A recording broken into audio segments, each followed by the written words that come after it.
انداز دیکھیے، ارشاد فرمایا والعصر، رب فرماتا ہے مجھے زمانے کی قسم ہو۔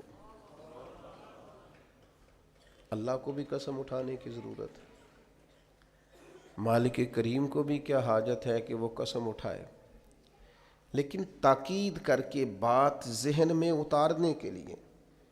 انسان کا مزاج ہوتا ہے نا، جس بات پہ قسم اٹھائی جائے اس کو انسان سمجھتا ہے زیادہ پکی ہے، تو طبع انسانی کے مطابق بات کی۔ فرمایا والعصر، زمانے کی قسم ہو۔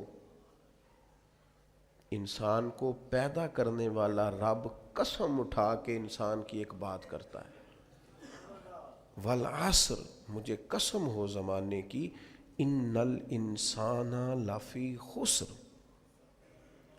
انسان کو پیدا کرنے والا رب فرماتا ہے بے شک انسان خسارے میں، گھاٹے میں، نقصان میں۔ لوگ اس کو کہہ رہے ہیں بڑا سیٹ ہے، لوگ کہہ رہے ہیں بڑا کامیاب ہے، یہ بھی کہہ رہا ہے اللہ کا بڑا شکر ہے،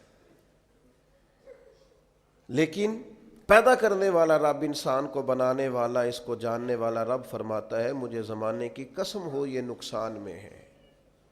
اور خسارہ، اس خسارے کو نہیں کہتے ہیں کہ لوگ کہتے ہیں میں نے کاروبار کیا تھا تو نفع نہیں ہوا، نقصان ہوا۔ خسارہ اس خسارے کو کہتے ہیں جو اصل مال بھی ضائع ہو جائے، راس المال بھی ضائع ہو جائے تو کہتے ہیں خسارہ ہوا ہے۔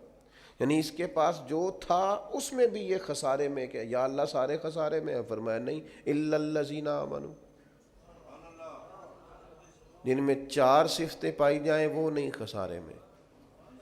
ان میں پہلی صفت یہ ہے کہ الا الذین آمنوا، بے شک وہ لوگ جو ایمان لائے، مگر وہ لوگ جو ایمان لے آئے، جن کا ایمان مضبوط ہو، جن کا عقیدہ ہو کہ اللہ ہمارا رب ہے، وہی پیدا کرنے والا ہے، وہی رزق دینے والا ہے، اسی کی تقدیر کا غلبہ ہے، رب کریم ذرے ذرے کو جانتا ہے، اللہ تعالیٰ نے جس حال میں رکھا ہے یہی حال میرے لیے بہتر ہے۔ انسان محنت پوری کرے، نتیجہ اپنے رب پہ چھوڑ دے، اسباب سارے جمع کرے، بھروسہ اپنے اللہ تعالیٰ پہ کرے، عقائد کے لحاظ سے پختہ ہو، اور پھر اس کا عقیدہ ہو کہ بعد از خدا بزرگ تو ہی قصہ مختصر۔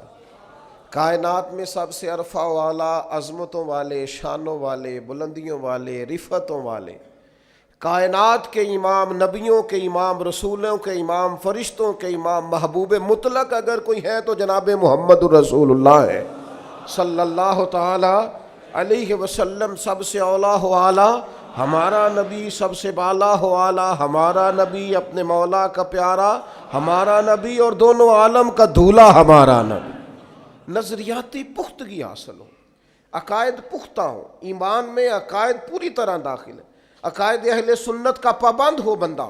پھر ایک اور بنیادی عقیدہ ہے، اسی ضمن میں سارے عقائد آ جاتے ہیں، فرشتوں پر بھی ایمان ہو، اللہ کے تمام انبیاء پر ایمان ہو، اچھی بری تقدیر پر ایمان ہو، لیکن ایک بنیادی عقیدہ جس کو عقیدہ آخرت کہا جاتا ہے، اس پر انسان کا ایمان ہونا بڑا ہی ضروری ہے۔ اگر آخرت پر ایمان کمزور ہو جائے تو دنیا میں جتنے بھی عمل ہم کرتے ہیں یہ سارے کمزور ہو جائیں۔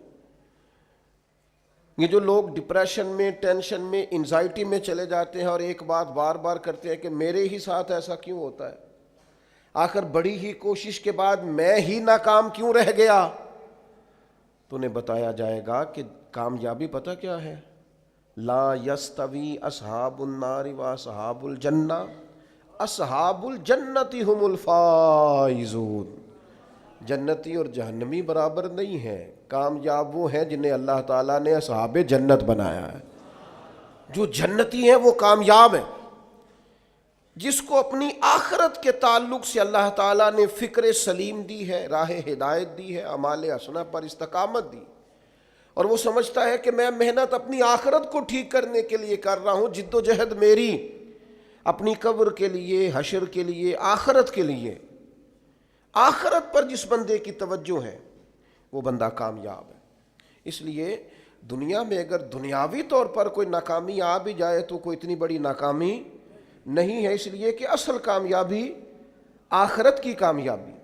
تو عقائد مضبوط ہوں، اور پھر عقائد اہل سنت کی پابندی اس کے پاس موجود ہو، نہ رفض کی طرف اس کا رجحان ہو، نہ خارجیت کی طرف اس کا رجحان ہو، اس کے نظریات ستھرے ہوں، اجلے ہوں، خوبصورت ہوں، وہ رسول پاک کی ذات گرامی کی پوری غلامی کرنے والا وہ شخص، تو اس کے نظریات اعلیٰ ہوں۔ تو فرمایا کہ انسان خسارے میں ہے الا الذین آمنوا، مگر وہ لوگ جو ایمان لائے، وعملوا الصالحات، اور جنہوں نے نیک اعمال کیا۔ اور یہاں بات ختم نہیں ہوئی، دو صفتیں اور بھی پیدا کریں۔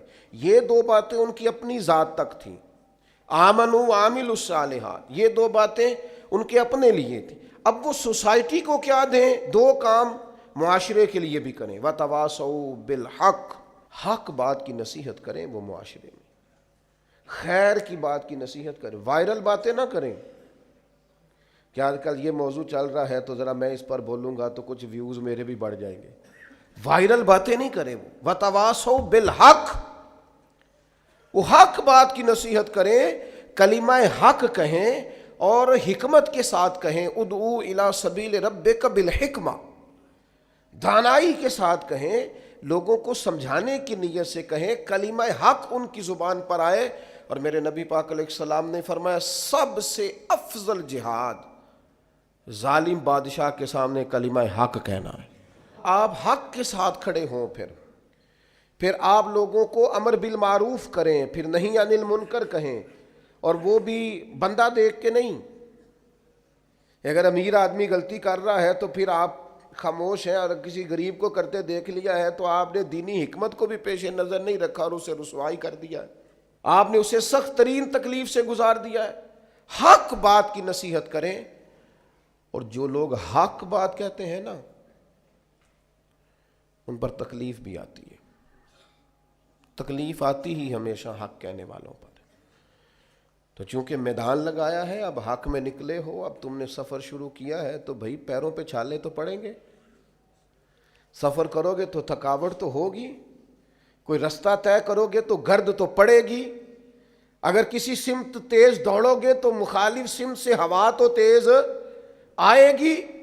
اب وہاں گھبرانا نہیں، کمزور نہیں پڑنا، تھکی باتیں نہیں کرنی۔ اب ایسا نہ ہو کہ تم نے معذرت خواہانہ رویہ اختیار کیا، وتواصوا بالحق وتواصوا بالصبر، وہ حق بات کی وصیت کرتے ہیں اور ایک دوسرے کو صبر کی تلقین کرتے ہیں۔ چار صفات پیدا کریں تو خسارے سے بچ سکتے ہیں۔